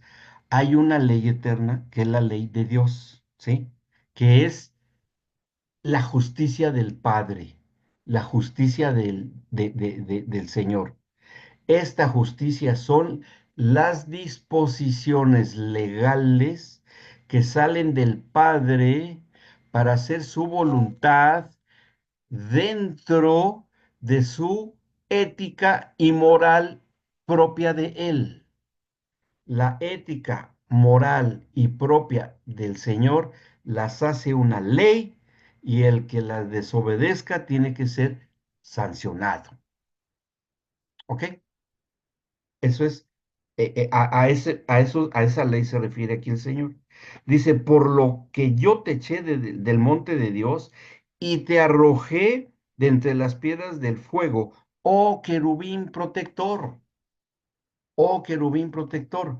¿Y cómo podemos entender esto que acabamos de hacer la lectura, de que fue arrojado, de la presencia del Señor? Bueno, no podía estar este personaje delante del Señor porque Dios es santo y era un rebelde que se había querido independizar de Dios, tratar de hacer su voluntad, de tratar de hacer eh, sus propias leyes, sus propios códigos, y el Señor en su santidad no podía permitir a alguien así en su presencia. Por eso es que lo saca de su ámbito espiritual el Señor y lo arroja a la tierra, tal como dice aquí. Y en uno de los evangelios dice el Señor Jesucristo acerca de Satanás y dice, y yo vi a Satanás caer como un rayo, ¿sí? Yo vi a Satanás caer como un rayo, ¿ok? ¿Por qué? Porque esto tiene relación con la serpiente que se le aparece a Eva en el huerto del Edén, ¿ok? ¿Vamos bien? Sí, ahora fíjense, estamos en Ezequiel 28. Dice, te arrojé de entre las piedras, oh querubín protector. 17, se enalteció tu corazón, varias veces ya se lo dice. Se puso tu espíritu muy en alto, en un altar. A causa de tu hermosura, corrompiste tu sabiduría a causa de tu esplendor. Yo te arrojaré por tierra, ahí está la sentencia. Delante de los reyes te pondré para que miren en ti con la multitud de tus maldades y con la iniquidad. Iniquidad es el máximo de maldad, ¿sí? Lo máximo de la maldad de tus contrataciones profanaste tu santuario, tu lugar santo. Yo pues saqué fuego de medio de ti, el cual te consumió y te puse en ceniza sobre la tierra a los ojos de todos los que te miran. ¿Ok? Entonces, ¿a dónde arroja el Señor al querubín protector? Lo saca de su presencia, va a dar a esta dimensión material y regresamos al Génesis capítulo 1, versículo 2, se acaba la coma, donde dice, y la tierra estaba desordenada y vacía, y ocurre todo lo de Ezequiel 28, lo arroja fuera de su presencia y va a dar al Edén, porque era el único lugar donde podría haberlo arrojado, en donde el Señor ya estaba empezando a hacer la creación. Bueno, ahí ya estaba esperando el querubín protector y los ángeles que convenció que lo siguieran, porque convenció a la tercera parte de los cielos, de los ángeles que Dios creó y los convenció que lo siguieran, se hizo su líder y a todos tienen que salir de su presencia. Bien, entonces cuando ellos ahí viene esta coma y la tierra estaba desordenada y vacía, por eso se piensa que hubo este desorden, porque hubo un instante en que se le salió del orden a Dios, pero no porque Dios haya fallado. Ahí más adelante les voy a dar explicación de por qué. Fue a propósito de Dios que esto hubiera ocurrido. ¿Mm? Porque ¿cómo? Si es Dios, ¿cómo se le desordenó todo? Se le cayó la casa, ¿no? Y luego andaba Jesús diciendo, el que construye sobre la arena se le va a caer la casa. Y a él al Padre se le cayó la creación. No, no puede ser. No, no puede ser, ¿verdad? Algo fue, por algo fue. Bueno, dice después, ahí dice, viene otra coma y las tinieblas estaban sobre la faz del abismo. Ahí está ya. Algunos escritores comentan, es tinieblas, no oscuridad del espacio. Son tinieblas como las que están en el Nuevo Testamento con los príncipes de maldad, la opresión de las tinieblas, etcétera, etcétera. O sea, que ya en esa dimensión que se estaba creando, ya estaban ahí las tinieblas estaban sobre la faz del abismo, es decir, estaban ya allí muy cerca de lo que Dios estaba haciendo, sobre la faz del abismo. Ahora, aquí se repite dos veces esta palabra faz. Leamos, dice, la faz del abismo y el Espíritu Santo se movía sobre la faz de las aguas, no del abismo. Del abismo es un lugar, ¿sí? Por acá, ¿sí? Y todo lo que fuese el infinito pero aquí el Espíritu Santo estaba sobre la faz de las aguas. ¿Qué significa faz en el hebreo? Faz significa yacer cara a cara, como cuando un hombre y una mujer en el matrimonio tienen relación íntima. Así. ¿Por qué? Porque procrean, incuban vida. Eso es faz. Estar cara a cara. Y habla de la cercanía del Espíritu Santo, el Espíritu de Dios, se movía, y aquí es interesante, movía, porque también los hebreos usan esta palabra de movía con otra cosa muy simpática, ¿no? La gallina, cuando incuba sus huevos, antes de echarse sobre los huevitos, agita su cuerpecito de gallina, se abren sus plumitas, ¿ah? Y se echa sobre el huevito para que toque la piel de la gallinita, el calor de la piel de la gallina, toque el huevito y lo incube, ¿sí? Incube al huevito y salga un pollo. Y eso es lo mismo que se entiende. Y el Espíritu de Dios incubaba la vida como las gallinas a sus huevos, estaba creando, haciendo criaturas sobre la faz, es decir, así como se procrea un ser humano que yace el marido y su mujer para procrear un hijo, así estaba llevando la vida el Espíritu Santo en las aguas. Y aguas no es agua, agua como la conocemos, como esta que tengo en este vaso. No. Agua en el hebreo es líquidos vitales. ¿Sí? Como puede ser la sangre, como puede ser la saliva, como puede ser los productos para la procreación del varón y de la mujer, inclusive líquidos que ya se desechan del cuerpo, como la ornito, son líquidos vitales, ¿me explicó? Eso es aguas para en la traducción que se le da acá, o sea que podríamos decirlo y explicarlo de esta forma. ¿Mm? Esto en el último tramo del 2. Y el Espíritu de Dios incubaba la vida sobre la procreación de todo lo vivo en y con los líquidos vitales. Así sería, parafraseado. Entonces, mientras esto estaba haciendo el Señor, es cuando debía de haber estado Lucifer en la adoración. Pero cuando él ve y aprende lo que estaba haciendo el Señor, él quería hacerse igual a Dios, y como lo único que había presenciado Lucifer era la creación, se le hizo muy fácil llegar a pensar. Basta con que yo diga, sea la luz y fue la luz. Yo puedo decir, sea esto y se va a hacer esto. Yo ya aprendí cómo se hace. Pero ahí se le dice, se te olvida que tú eres creación, eres una criatura y no eres creador, no eres creador, no lo vas a poder hacer. Tú no puedes hacer de lo que no es lo que es.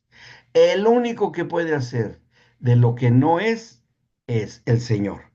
Y la criatura que está a punto de construir, de fabricar, él va a ser una criatura procreadora. Y ahí es donde viene el engendramiento y el nacimiento en el matrimonio de los hijos. Va a ser partícipe a esta criatura que está a punto de fabricar, la va a ser también con ese atributo de no creadores, procreadores, porque finalmente los espermatozoides los inventó el Señor y los óvulos los inventó el Señor. Él tiene la patente, no tiene derechos de autor. Así es que eso es así. Y bueno, después sigue toda la descripción de lo que va haciendo la luz, los días, las lumbreras, o sea, el sol, la luna, las estrellas, después hace las aguas, la tierra, la hierba, toda la casa que le va a regalar a su próxima creación, su hijo, el primer Adán. ¿Mm? Imagine que hubiera hecho al Adán y no hubiera hecho la creación y que estuviera ahí flotando en el espacio, ¿no? Ahí Adán, ahí como astronauta. ¿Y mi casa? ¿Dónde está mi casa? Espérate, te la voy a fabricar. No han llegado los ladrillos, ya van a llegar. Voy al corralón, regreso pronto. No, no fue así, ¿no? No, no, no. El Señor primero hizo su casa. ¿Por qué? Porque le iba a hacer un cuerpo y el cuerpo iba a salir de la tierra. De hecho, Adán, el nombre de Adán, el primer Adán, Adán significa hombre de polvo rojo. Eso significa Adán, hombre de polvo rojo, ¿sí? O sea, de barro. Eh, y esto, por eso hay una zona todavía en Jerusalén que se llama Edom, ujú, que significa el lugar de la tierra roja. Hoy existe ese lugar. Yo pasé un día por ahí. Y sí es cierto, toda la tierra es roja ahí. A mí me llamó mucho la atención de que vi un perrito que era blanco, el pelo blanco, pero estaba todo como colorado, como manchado. Dije, ¿qué pintaron ese perro? Y el guía nos dijo, no, no, no, es que aquí es Edom, el lugar de la arcilla roja. Y este perrito está lleno del polvo de acá. Y a ella nos explicó esto que les estoy diciendo, me lo dijo un guía de allá. Por eso es Adán, que significa hombre de polvo rojo. Ahí es cuando vas aprendiendo. Bueno, ahí es cuando se aprende, ¿no? Y eso significa Adán, hombre de polvo rojo. Porque de ese lugar el Señor toma los materiales, si quieren se los digo de a manera elegante y científica, todos los materiales químicos, orgánicos e inorgánicos, para poner así en una fórmula ahí sobre esto, pon agua, la revuelves con una palita, revuelves bien la tierrita que hagas lodo, y ya cuando hagas lodo sacas y empiezas a formar al hombre, todo lo de adentro para afuera, le fue poniendo órganos el Señor, tac, tac, tac, tac, tac, ya que hizo todos los aparatos, aún los reproductivos del hombre, ¿sí? Nada más del varón, ahí es algo capcioso, ya le hace así y ya tiene el muñequito de barro ahí, ya lo tiene hecho. Dice, bueno, ya hice esto, ahora no va a quedarse así, tiene que tener vida. Y dice que cuando crea el hombre, que eso está en el capítulo 2 de aquí mismo del Génesis, cuando crea, aquí está, miren, vamos, le voy a dar lectura, cuando crea al hombre, dice así, eh, cuando recientemente está por ahí haciéndolo allí al hombre. El 7, 2:7 de Génesis. Entonces el Señor Dios formó al hombre del polvo de la tierra. Eso es importante, polvo de la tierra. Y sopló en su nariz aliento de vida y fue el hombre. un ser viviente. ¿Sí? Le sopla aliento de vida. Y como todo el hombre somos un conjunto de elementos químicos orgánicos e inorgánicos, elementos físicos, pues bueno, lo que le faltaba era el soplo de Dios para que tuviésemos vida. Y en el momento en que crea a este primer hombre del polvo de la tierra, viene a la vida. ¿Ok? Pregunta, puras preguntas, y yo todas las tengo que contestar. ¿Qué grupo es este que no me pregunta? Pero bueno, soy paciente y los amo mucho. ¿De qué edad creó el señor Adán? Ah, las Claro, preguntas. ¿Eh? una persona, A una ver, persona adulta. Miguelito, una persona adulta. Ujú. Adulta, ¿y cómo manejaremos el tiempo si estamos hablando de lo eterno? ¿Tendríamos que hacer una similitud o estamos obligados a hacer una similitud? ¿Qué nos da la edad de Adán? Por si no lo sabían. Ah, aquí la encuentran, miren, aquí está la clave. En Génesis 1:22, cuando ya ha creado a Eva, porque ahorita vamos a la creación de Eva, en el 1:22 dice, y Dios los bendijo al hombre y la mujer, y les dijo, den fruto y multiplíquense, y van a poblar la tierra. Ay, perdón, en el versículo, 28 era, 28, el otro era de los animales y las plantas. Los bendijo Dios y les dijo, fructifiquen y multiplíquense, llenen la tierra y sojúzguenla, y señoreen en los peces del mar, las aves de los cielos, todas las bestias que se mueven sobre la tierra. ¿Sí? ¿A qué edad creó Adán? No lo hizo un bebito, no lo hizo un niño, no lo hizo un Sí, adolescente, lo hizo con la capacidad de poderse reproducir. sí. O sea, una edad suficientemente madura para reproducirse.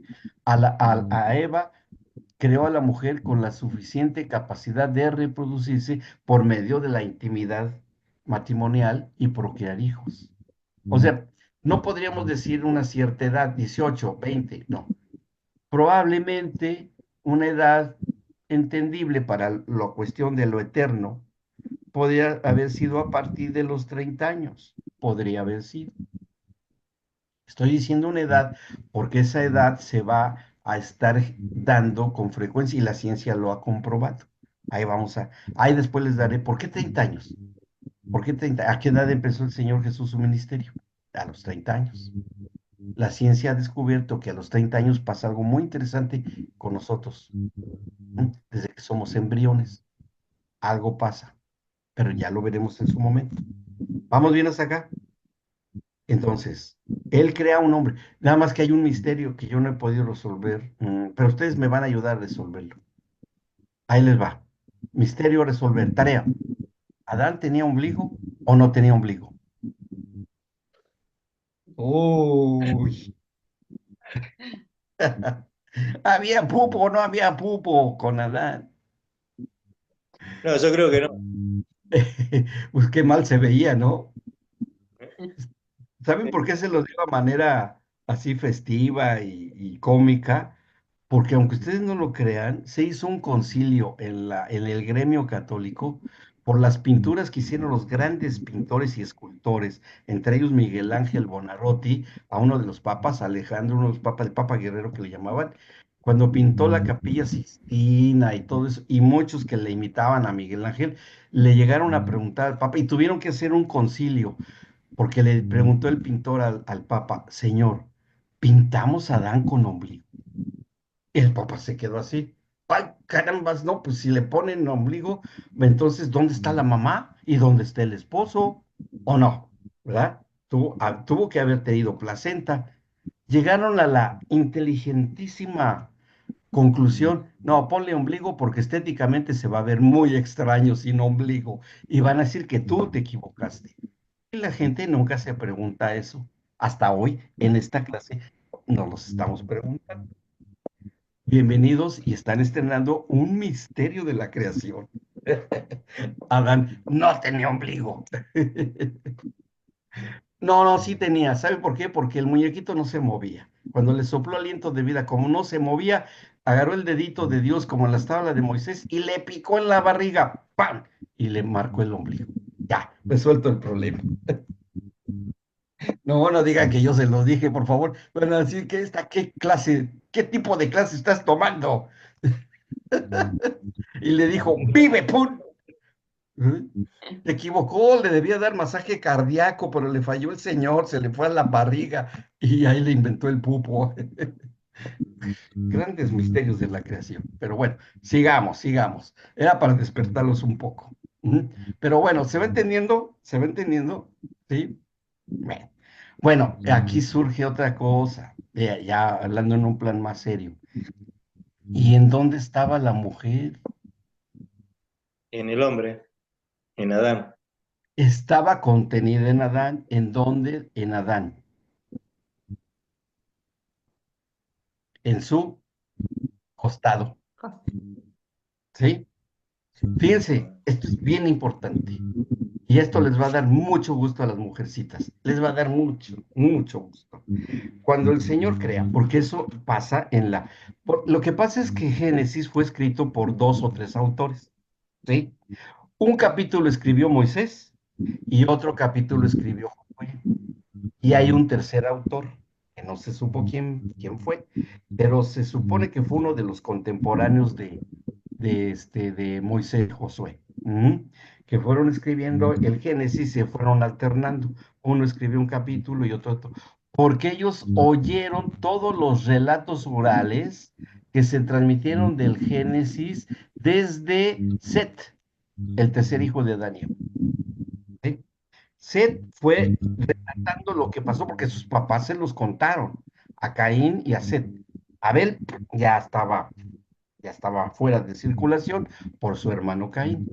Pero esa transmisión oral de lo que ocurrió en el Génesis, Set la fue transmitiendo a sus generaciones hasta que le llegó el relato oral a Moisés y a Josué, que ellos le empezaron a escribir. Y ahí surgió la Torá, que es al menos todos los primeros 5 capítulos del Pentateuco, ¿sí? Todos los que están, los primeros 5 libros de la Biblia, ¿ok? Y fueron ellos quienes lo escribieron. Por eso parece que es que el 2 debía haber sido antes en el uno, pero el uno dice que era el principio. Yo no entiendo la Biblia, ya me salgo de leerla porque me voy a volver loco y así varios dicen eso. No, hay que entender el origen de la Biblia, ¿ok? Entonces, así fue como ocurrió. Entonces ahí dice el Señor en el capítulo 2, en el versículo, y aquí es donde vamos ya en empezar a entender varias cosas. Vamos al 7, del 2:7. Entonces el Señor Dios formó al hombre del polvo de la tierra, ya, y sopló en su nariz aliento de vida. O sea, el Señor sopla, o sea, llega el hálito de vida y el hombre inhala. Y ahí el muñequito de barro, ¡pum!, se levanta con vida, tal como somos, tal como somos. ¿Sí? Y fue el hombre un ser viviente. Y el Señor Dios plantó un huerto en Edén, del que le habló al príncipe de Tiro, ¿se acuerdan? En Ezequiel 28. Es ese mismo Edén. Aquí comprobamos que ese huerto del Edén donde andaba el rebelde de Lucifer, que ya era Satanás, o la serpiente antigua, les voy a explicar por qué, andaba ahí ya merodeando. ¿Qué estaba haciendo el Señor? ¿Qué está haciendo? ¿Qué está haciendo con ese muñeco de barro? ¿Qué es lo que pretende? Porque él no lo sabía, no sabía qué estaba haciendo, porque él no es Dios para tener la sabiduría de Dios, pero él fue viendo cómo del polvo de la tierra crea al hombre, se le queda muy grabado en su memoria a este querubín protector o serpiente o diablo, Satanás, como quieran, se le queda muy, muy en su memoria cómo creó Dios al hombre, del polvo de la tierra. Va a ser clave también. Le dice en el 8 y el Señor, planta un huerto en Edén. Fíjense, ya aquí está haciendo un huerto. ¿Y qué hay en un huerto, vegetales y frutas comestibles. ¿Ok? Eso es un huerto, algo que se puede comer. ¿No? Un huerto, eh, y este árbol que planta ahí, dice al oriente. ¿Por qué dice al oriente? Porque la geografía del huerto va a ser importante, ¿sí? En el huerto, en el oriente del huerto, pone este árbol, ¿sí? Y dice que en el huerto del Edén, allí puso al hombre que había formado. El Señor lo pone en el huerto, ahí. Y el Señor hizo nacer de la tierra todo árbol delicioso a la vista y bueno para comer. Ujú. También el árbol de vida en medio del huerto, no al oriente, en medio del huerto. La geografía aquí es importante. O sea, en el oriente pone el huerto y en medio de este huerto o de este, para entender lo que ahí no había tierra para la labranza, porque estaba en el centro, pone el árbol de vida que está aquí en medio del huerto y el árbol de la ciencia del bien y del mal. Pone dos árboles, el de vida y del de la ciencia del bien y del mal. Sigue diciendo, y salía de Edén un río para regar el huerto, y de ahí se repartía en cuatro brazos, y hasta da el nombre de los ríos. Uno era Pisón, el que rodea toda la de Ávila, donde hay oro, y el oro de la tierra es bueno, Beliónice. El segundo, Gión, un nombre medio complicado, es el que rodea toda la tierra de Cus, y el nombre del tercer río es Hidekel. Este es el que va al oriente de Asiria y el cuarto río es el Éufrates. Es decir, que el huerto del Edén fue hecho donde hoy está la tierra de Irán, ¿sí? Abarca Irán y abarca Irak. Toda esa zona geográfica, ahí, porque ahí estaba el río Tigris y el río Éufrates. En esa división, ahí estaban otros afluentes, y ahí fue donde hizo el Señor el huerto del Edén. Ahí estaba. Ujú. Y bueno, dice, tomó pues el Señor Dios al hombre y lo puso en el huerto de Edén para que lo labrara y lo guardase, el huerto del Edén, para que lo labrara y lo guardase. A ver, aquí se nos necesita aclarar algo. Labrar sí lo entendemos, ¿sí? Que era trabajar y cultivar, sembrar, cosechar, y que se tuviera que alimentar, ¿m? Porque es algo que el Señor le va a decir al hombre. Y guardar. ¿Guardar de qué? ¿Y cómo guardar? En qué forma es que lo dice guardar? ¿Será Como cuidar? un, ¿eh? A ver, ¿Será Miguelito, cuidar? cuidar como un ¿Cuidar? guardia de seguridad, como un guardia de seguridad. Sí, porque ¿quién estaba merodeando el Edén? Lo leímos en Ezequiel 28. ¿Quién andaba merodeando ahí? El rebelde. Lucifer. La serpiente, el diablo, andaba merodeando.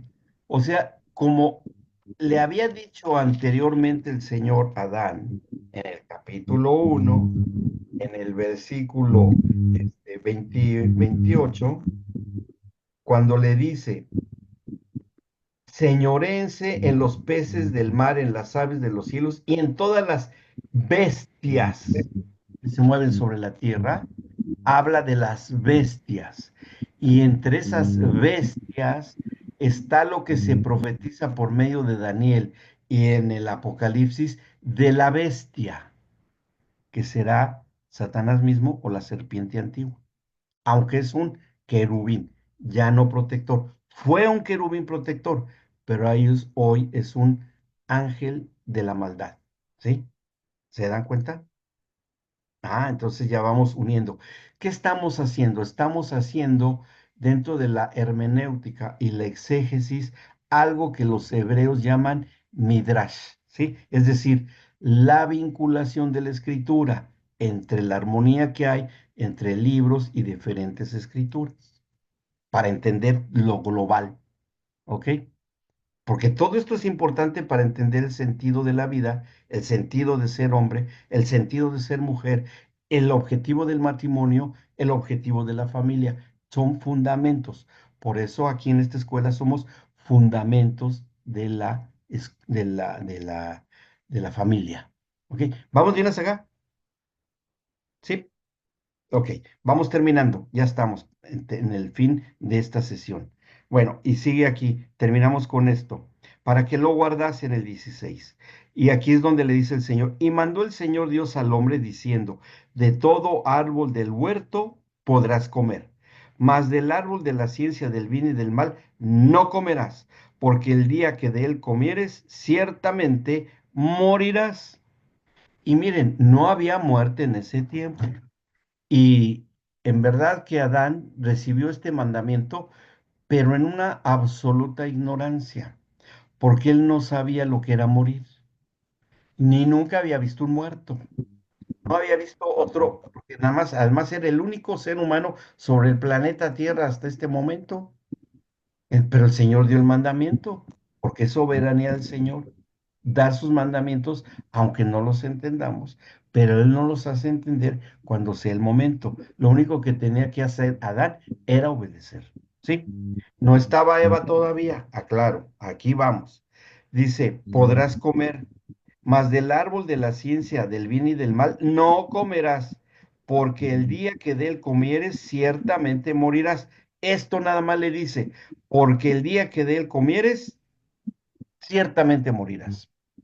Eso es lo que estrictamente, literalmente, textualmente le dice el Señor a Adán.